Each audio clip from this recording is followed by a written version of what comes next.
මම කීප විටක් කියලා තියෙනවා මිනිස්සු මීළඟ ඡන්දය දිය යුත්තේ ජාතික ජනබලවේගයටයි කියලා. අපි ඔබට සුබ පතනවා. ඔබගේ පක්ෂයට සහ මේ රට කරුණා කළා මේ රට හරි තැනකට ගෙන්න උගාක් මිනිස්සු දුක් විඳිනවා.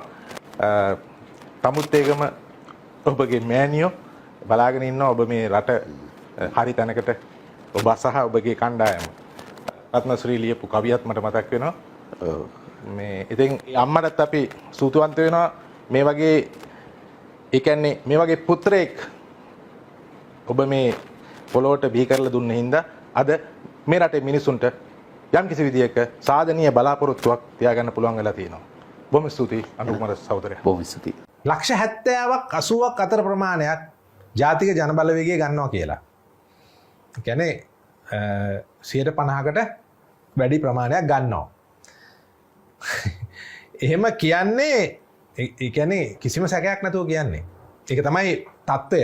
රටේ අද තියෙන තත්ත්වය ඒකයි. පිට රටවල් වල ඉන්න අය අපිටත් කතා කරලා තියෙනවා. ඉන්නවා ගොඩාක් දේවල් කරන්න පුළුවන් මිනිස්සු. ඒගොල්ලෝ කියන්නේ අපි අතවත් තියන්නේ මේ හොරු රැළ ඉන්නකම් කියලා.